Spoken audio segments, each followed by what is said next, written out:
शुरुआत करते हैं हमारी खबरों से।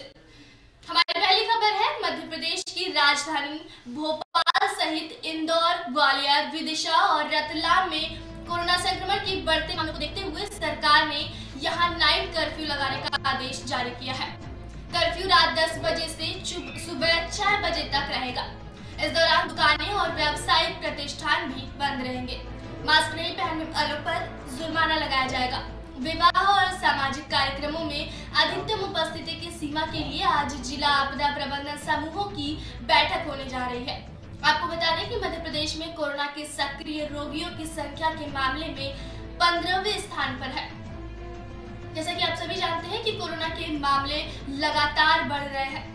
गुजरात, मध्य प्रदेश और राजस्थान जैसे शहरों में कोरोना के मामलों ने एकदम रफ्तार पकड़ ली है। साथ ही साथ राजधानी दिल्ली में भी कोरोना के मामले एकदम से ही बढ़ने लगे हैं। राजधानी दिल्ली में मास्क न पहनने पर अभी तक 500 रुपए का जुर्माना था, लेकिन अब उससे बढ़ाकर 2000 रुपए का कर दिया गया है। लगातार 2-3 दिनों से देखा जा रहा है कि राजधानी दिल्ली में मास्क न पहनने पर लोगों का चालान काटा जा रहा है। कुछ लोग तो यह भी कह रहे हैं कि हमने कुछ खाने के लिए, हमने फोन पर बात करने के लिए मास्क नीचे किया और इतने में हमारी फोटो ले ली गई। तो यह वो जानबूझ कर रहे हैं, लेकिन प्रशासन का ऐसा कहना है कि वो हमें ही सावधानी बरतने के लिए ऐसा कर रहे हैं ताकि कोरोना के मामले थोड़ा सा कम हो जाए। इसी के साथ ही चलिए बढ़ चलते हैं हमारी अगली खबर की ओर। हमारी अगली खबर है दिल्ली के नंद नगरी इलाके के सुंदर नगरी में बीजेपी नेता व आरटीआई कार्यकर्ता जुल्फिकार कुरैशी की अज्ञात बदमाशों ने गोली मारकर हत्या कर दी। जुल्फिकार को सुबह नमाज पढ़ने के लिए जाना था और वो सुबह नमाज पढ़ने के लिए जा रहे थे, तब बदमाशों ने मस्जिद के बाहर जुल्फिकार को गोली मार दी। इसके साथ ही बदमाशों ने जुल्फिकार कुरैशी के बेटे के ऊपर चाकू से हमला किया। दिल्ली पुलिस ने बीजेपी नेता जुल्फिकार कुरैशी के बेटे को स्वामी दयानंद अस्पताल में भर्ती कराया है, जहां उसकी हालत नाजुक बनी हुई है। इसके साथ ही मामले की तफ्तीश शुरू कर दी गई है। शव को पोस्टमार्टम के लिए भेजकर परिवार के लोगों से पूछताछ की जा रही है। अभी तक पुलिस की ओर से आधिकारिक बयान जारी नहीं किया गया है। आपको बता दें कि जुल्फिकार की मौत से उनके परिवार के लोगों में कोहराम मचा हुआ है। साथ ही साथ चारों तरफ दिल्ली में बीजेपी नेता की हत्या से सनसनी फैल गई है। इसी के साथ ही बढ़ चलते हैं हमारी अगली खबर की ओर। हमारी अगली खबर है जम्मू कश्मीर के सांबा जिले में भारत पाकिस्तान बॉर्डर पर एक सुरंग मिली है। जानकारी के मुताबिक इस सुरंग की लंबाई करीब 150 मीटर है। इसी सुरंग के जरिए नगरोटा में आतंकी घुसे थे। सर्च ऑपरेशन के दौरान इस सुरंग का पता चला है। रेत की बैग और लकड़ियों से इस सुरंग को छिपाया गया था। रेत के बैग्स पर पाकिस्तान का पता छपा हुआ है। सुरंग में आने जाने के लिए सीढ़ियां भी बनी हुई हैं। आपको बता दें कि इससे पहले भी जांच एजेंसियों ने शक जताया था कि पाकिस्तान से आने वाले आतंकियों ने भारत में घुसपैठ के लिए सुरंग का इस्तेमाल किया। इसी सुरंग से आतंकी 18 तारीख की रात को आए थे। पाकिस्तान पूरी तरह से बेनकाब हो गया है। आज 12 बजे के करीब ये सुरंग मिली है। पाकिस्तान के बैग सुरंग के मुंह से निकाले गए हैं। डीजीपी ने बताया कि ये टनल करीब 150 मीटर लंबी है और 15 से 20 फीट जमीन से गहरी है। पाकिस्तान के अंदर इसका एंट्री पॉइंट बनता है। इसके साथ ही डीजीपी ने कहा कि पुरानी सुरंग भी इसी तरह सरकंडे के अंदर थी। इसी तरह की जगह चुनी जाती है जिसमें निकलते वक्त और मूवमेंट करते वक्त किसी को पता ना चले। आपको बता दें कि 19 नवंबर को जम्मू के नगरोटा में सुरक्षा बलों ने 4 पाकिस्तानी आतंकियों को ट्रक में ही मौत की घाट उतार दिया था। दरअसल यह आतंकी जम्मू के सांबा इलाके के उस पार पाकिस्तान के शकरगढ़ इलाके से घुसपैठ कर जम्मू की सीमा में दाखिल हुए थे। आतंकियों से एनकाउंटर के बाद उनके पास से mobile phone, GPS, wireless set बरामद हुआ था। जम्मू कश्मीर के पुलवामा से जैश-ए-मोहम्मद का एक आतंकी गिरफ्तार किया गया है। आतंकी जम्मू के त्राल का रहने वाला बताया जा रहा है। वहीं जम्मू के उधमपुर से 4 संदिग्धों को हिरासत में लिया गया है। उनसे नगरोटा केस के बारे में पूछताछ की जा रही है। आपको बता दें कि पाकिस्तान लगातार ऐसी हरकतें कर रहा है, वो ऐसी नापाक हरकतें करने से बाज नहीं आ रहा है। एक तरफ तो पाकिस्तान आतंक के खिलाफ कार्रवाई करने की बात कर रहा है और दूसरी तरफ वो अपनी हरकतों से बाज भी नहीं आ रहा है। इसी के साथ ही चलिए बढ़ चलते हैं हमारी अगली खबर की। हमारी अगली खबर बिहार विधानसभा के 17वें सत्र को लेकर है। बिहार विधानसभा के 17वें विधानसभा का पहला सत्र आज से शुरू हो रहा है। 27 नवंबर तक चलने वाले इस सत्र के शुरुआती दिन सबसे पहले नवनिर्वाचित विधायकों का शपथ ग्रहण होगा। सुबह के 11 बजे विधानसभा की कार्यवाही शुरू हो चुकी है।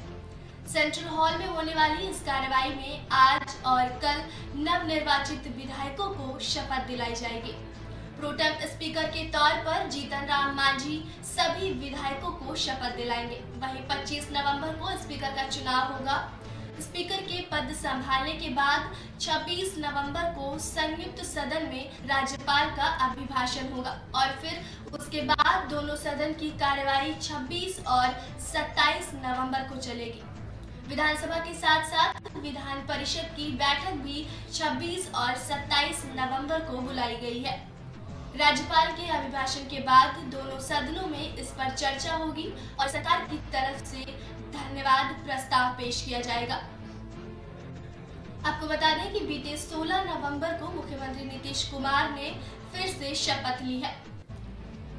इसी के साथ ही चलिए बढ़ चलते हैं हमारी अगली खबर की ओर।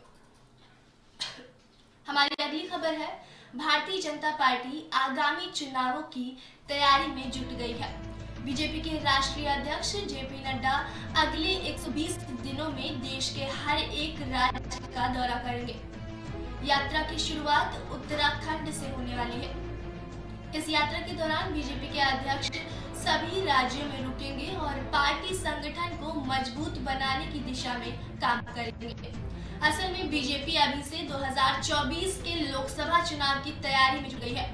इस सिलसिले में पार्टी के राष्ट्रीय अध्यक्ष जेपी नड्डा का दिसंबर के पहले सप्ताह से देश भर में 120 दिनों का प्रवास अभियान शुरू होगा। यह अभियान 5 दिसंबर को उत्तराखंड से शुरू होगा।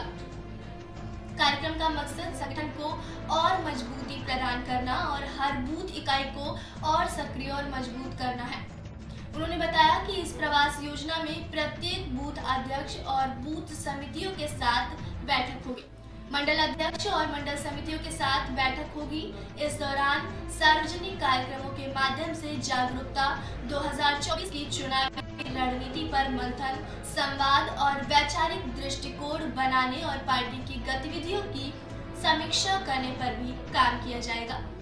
आपको बता दें कि अभी बिहार विधानसभा चुनाव के इलेक्शंस के लिए भी भाजपा ने कड़ी तैयारियां की थी और साथ ही साथ भाजपा बिहार विधानसभा के इलेक्शंस के रिजल्ट में सबसे आगे थी। इसी के साथ ही चलिए बढ़ चलते हैं हमारी अगली खबर की ओर। हमारी अगली खबर छत्तीसगढ़ से है। छत्तीसगढ़ के कांकेर में सुरक्षा बलों और नक्सलियों के बीच मुठभेड़ हुई है। इस मुठभेड़ में सुरक्षा बलों ने 3 नक्सलियों को ढेर कर दिया है। मुठभेड़ में एसएसबी का एक जवान भी घायल हुआ है। फिलहाल मुठभेड़ स्थल पर सुरक्षा बलों द्वारा सर्च अभियान चलाया जा रहा है। खबर के अनुसार नक्सलियों और सुरक्षा बलों के बीच कांकेर के पोसरोंडा कैंप के पास मुठभेड़ हुई है। यह इलाका ताड़ोकी थाना क्षेत्र के अंतर्गत आता है। आपको बता दें कि मारे गए नक्सलियों के पास से एसएलआर समेत 12 बोर राइफल जब्त किए गए हैं। इसी के साथ ही बढ़ चलते हैं हमारी अगली खबर की ओर। हमारी अगली खबर मध्य प्रदेश के मुख्यमंत्री शिवराज सिंह चौहान ने कहा कि प्रदेश की भाजपा सरकार गौवंश के कल्याण के लिए धन जुटाने के लिए कुछ कर लगाने की योजना बना रही है।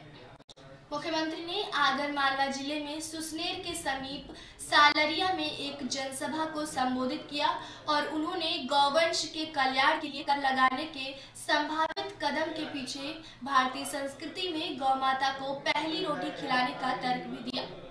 मध्य प्रदेश के मुख्यमंत्री चौहान ने उपस्थित लोगों से सवाल किया गौ माता के कल्याण के लिए और गौशालाओं के ढंग से संचालन के लिए कुछ मामूली कर लगाने के बारे में सोच रहा हूं, क्या यह ठीक है? तो लोगों ने इसका सकारात्मक उत्तर दिया। मुख्यमंत्री ने बताया कि प्रदेश में 2000 गौशालाएं बनाई जाएंगी तथा इन्हें सामाजिक संस्थाओं के सहयोग से संचालित किया जाएगा। इसके साथ ही मुख्यमंत्री ने कहा कि समाज को गायों की रक्षा में सरकार की मदद करनी चाहिए। पहले गायों के बिना कृषि असंभव थी, लेकिन अब ट्रैक्टरों ने खेती को बदल दिया है। उन्होंने कहा कि गायों के दूध देना बंद करने पर लोग गायों को छोड़ देते हैं, इसलिए लाखों गायें सड़कों पर भटक रही हैं। इन गायों को गौ अभयारण्य में आश्रय मिलेगा। इसको एक उदाहरण बनाने के लिए हम अलग अलग संस्थाओं से बात करेंगे जो गौ सेवा के क्षेत्र में काम कर रही है। मुख्य रूप से सरकार रहेगी, लेकिन समाज की अलग अलग संस्थाओं के सहयोग से अलग अलग प्रयोग कैसे किए जा सकते हैं स्वावलंबी बनाने के लिए, वो प्रयास भी किए जाएंगे। हमने ये तय भी किया है कि पंच परमेश्वर की राशि,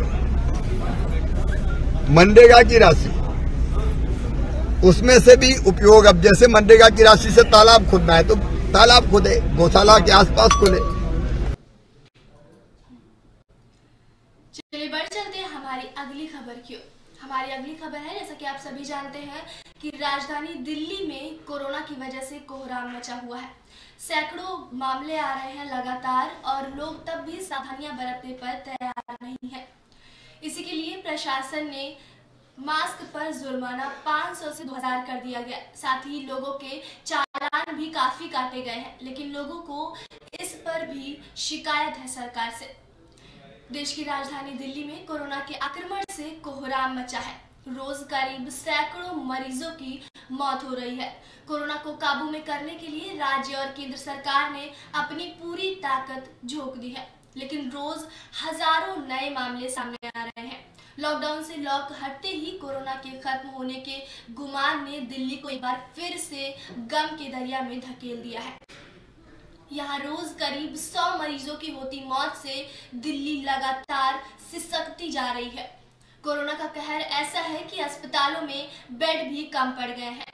कहीं मौत से जूझते मरीज को बेड नसीब नहीं हो रहा है, तो कहीं बिना इलाज के ही दम निकल रहा है। अब तक दिल्ली में कोरोना से 8391 मरीजों की मौत हो गई है। वहीं पिछले 6 दिन के आंकड़ों पर नजर डालें तो 22 नवंबर को 121 मौतें, 21 नवंबर को 111 मौतें, 20 नवंबर को 118 मौतें, 19 नवंबर को 98 मौतें, 18 नवंबर को 131 मौतें, 17 नवंबर को 99 मौतें हुई। यानी कि पिछले 6 दिनों में कुल 678 हुई हैं मौतें। आपको बता दें कि दिल्ली में लगातार कोरोना का संक्रमण त्योहारों के बाद से ही बढ़ता जा रहा है। जैसा कि आप सभी जानते हैं कि अभी दिवाली का त्योहार गया है, उसके बाद छठ पर्व भी खत्म हुआ है। तो त्योहारों में लोग सरकार के मना करने के बावजूद भी लोग इकट्ठा हुए, बाजारों में लोग शॉपिंग करने गए, उसके साथ ही लोगों ने छठ भी एक साथ इकट्ठा होकर मनाए। तो इससे कोरोना का संक्रमण दिल्ली में बहुत ही ज्यादा बढ़ गया है। सरकार इससे बचने के लिए कई कदम उठा रही है, लेकिन इसके लिए लोगों को भी साथ में योगदान करना होगा। इसी के साथ ही चलिए बढ़ चलते हैं हमारी अगली खबर की ओर। हमारी अगली खबर है, कोरोना से मुकाबले के लिए केंद्र सरकार ने एक बार फिर से कमर कस ली है। सरकार ने उत्तर प्रदेश, पंजाब और हिमाचल में टीमें भेजी हैं।